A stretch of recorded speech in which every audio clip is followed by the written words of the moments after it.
السلام علیکم ورحمۃ اللہ وبرکاتہ۔ الحمد للہ وکفى وسلام علی عباده الذین اصطفى اما بعد۔ معہد السلام کے عزیز طلبہ، آپ کا اس کلاس نورانی قاعدہ میں پھر ایک بار خیر مقدم ہے۔ ہم لوگوں نے یا مجہول تک اسباق پڑھ لیے ہیں۔ اسباق سبق کی جمع ہے۔ سبق ایک لیسن کو کہتے ہیں اور اسباق بہت سارے لیسنز کو کہتے ہیں۔ تو بہت سارے اسباق پڑھ لیے ہیں اور یا مجہول تک ہم لوگوں نے اسباق پڑھ لیے ہیں۔ اب پھر ان کو مشق کرانے کے لیے یہاں پر پہچان کے لیے دی گئے ملے جلے الفاظ۔ ہمیں کیا کرنا ہے؟ صرف جو نیچے یا معروف دی ہے، یا معروف کے ساتھ ہیں تو یا معروف کے ساتھ پڑھنا ہے، یا مجہول دی ہے تو یا مجہول کے ساتھ پڑھنا ہے۔ اور آپ یہ ذہن میں رکھیں، پہلے بھی یہ بات بتائی تھی کہ یا معروف اور یا مجہول جب مل کر آتی ہے تو ان کے لکھنے کا طریقہ ایک سا ہوتا ہے۔ اب ہم لفظ کے اعتبار سے معروف و مجہول پڑھیں گے اور لفظ ہمیں پتہ چلے گا۔ ایک تو ہم اس لفظ کی ہجے کو پڑھ لیں، ڈکشنری وغیرہ میں اس کو دیکھ لیں، لغت وغیرہ میں دیکھ لیں کہ اس لفظ کی ہجے کیسی ہیں، یہاں پر یہ یا معروف ہے یا مجہول ہے۔ ایک طریقہ یہ ہے، اور دوسرا یہ ہے کہ اگر ہم لغت سے نہیں دیکھ رہے ہیں تو ہم جملے کو دیکھیں گے۔ جملے سے ہمیں اندازہ لگ جائے گا کہ یا معروف ہے یا مجہول ہے۔ یا کو جو ہے تو باریک پڑھنا ہے یا موٹا پڑھنا ہے، یا کو کھینچ کر پڑھنا ہے یا کھینچنا نہیں ہے، ریل پڑھنا ہے یا ریل پڑھنا ہے، یہ ہمیں لغت سے سب سے پختہ پتہ چلے گا۔ لغت سے، لغت کے اندر یہ بھی ہمیں پتہ چلتا ہے کہ یہ کس زبان کا لفظ ہے۔ اردو لشکری زبان ہے، اردو ترکی کا لفظ ہے، اس کا مطلب ہے لشکر، اور یہ پہلے کوٹ ورڈ میں یوز کی جاتی تھی، استعمال کی جاتی تھی۔ فوج جو استعمال کرتی تھی اس کو کوڈ ورڈ کے طریقے پر۔ ایک خاص زبان تھی، پوشیدہ راز کو بیان کرنے کے لیے یا خفیہ طور پر ایک دوسرے سے بات کرنے کے لیے۔ اور اردو کی خاصیت یہ ہے کہ اس کے اندر کئی ساری زبانوں کے الفاظ ملے ہوئے ہیں۔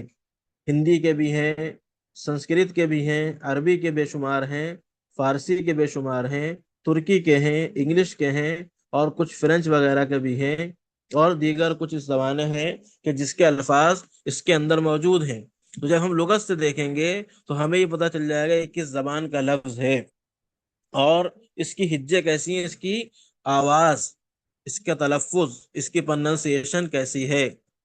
خالی یہ کہ نہیں، تمام کوئی بھی لفظ ہو، کوئی بھی حرف ہو، ہمیں اس کو کیسے ادا کرنا ہے یہ ہمیں لغت کے اندر پتہ چلے گا۔ تو اس لیے ہمیں چاہیے کہ ہم لغت بھی اپنے موبائل کے اندر یا اپنے گھر کے اندر رکھیں۔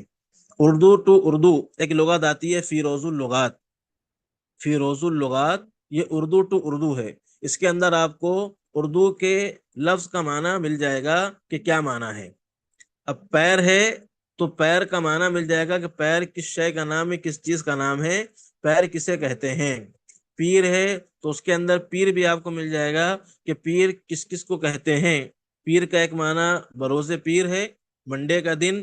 پیر کا ایک معنی پیر و مرشد ہوتے ہیں، کسی کے رہنما، رہنمائی کرنے والے، وہ بھی پیر ہوتے ہیں۔ تو اس طریقے سے آپ کو تمام الفاظ کے اس کے اندر معنی اور تلفظ، ہجے، اسپیلنگ آپ کو مل جائیں گی۔ کیسے اس کو پڑھنا ہے، ہمیں یہ کو معروف پڑھنا ہے، مجہول پڑھنا ہے، یہ اس کے اندر مل جائے گا۔ دوسرا یہ ہے کہ اگر اس کے اندر ڈھونڈنے میں دقت ہو تو انگلش کی طرح لیٹر وائز اس کے اندر دیا گیا ہے۔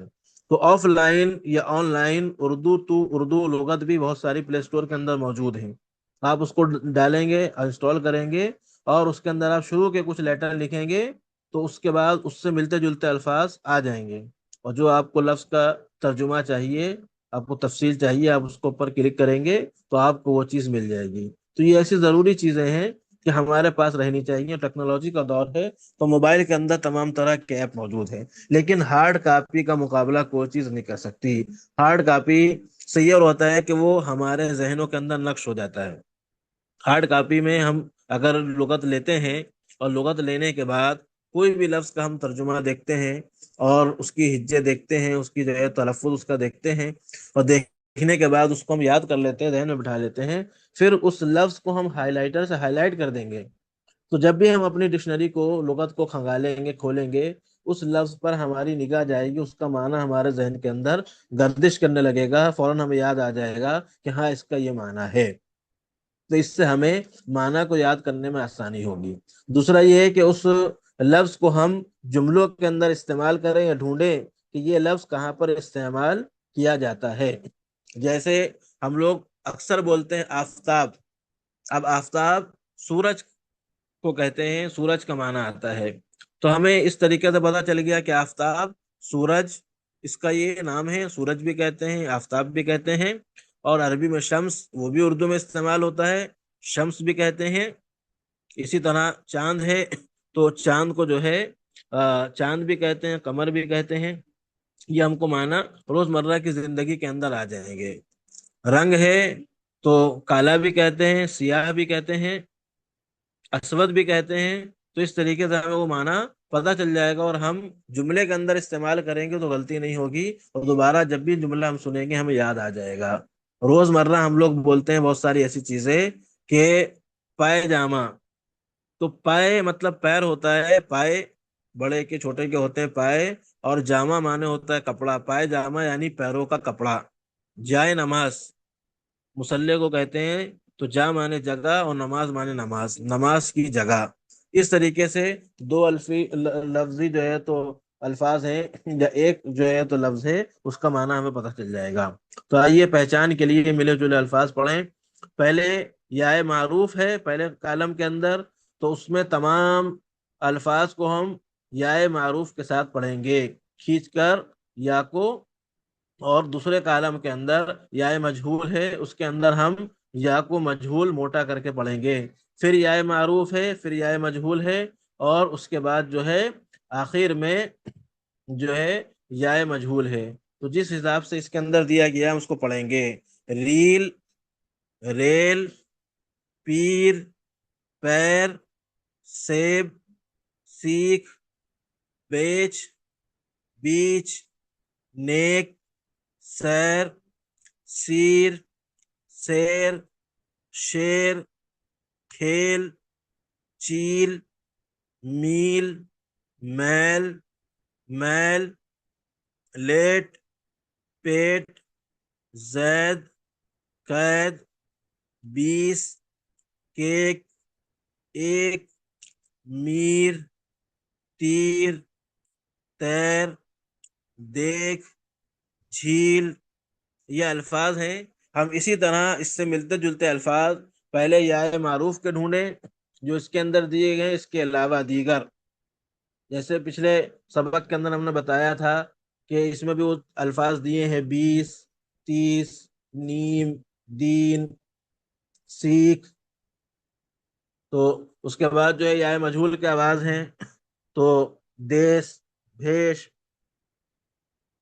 یہ ہے نیک، پھیک، یہ سب الفاظ ہیں۔ تو اس طریقے سے ہم اپنے ذہن کے اندر لائیں، اور زبر کے ساتھ ہم اپنے اندر الفاظ لائیں، سیب، سیر، زید، قید، اور الفاظ کو ڈھونڈنے کی کوشش کریں۔ تو اس طریقے سے ہم فرق کریں اور لکھیں، جملے کو لکھیں، ایک ایک لفظ پر جملہ بنائیں۔ جملہ بنا کر لکھنے سے املا بھی پختہ ہوگا، درست ہوگا، اور وہ لفظ بھی ہمارے ذہن کے اندر نقش کر جائے گا۔ بارک اللہ فیکم، السلام علیکم ورحمۃ اللہ وبرکاتہ۔ ریکارڈنگ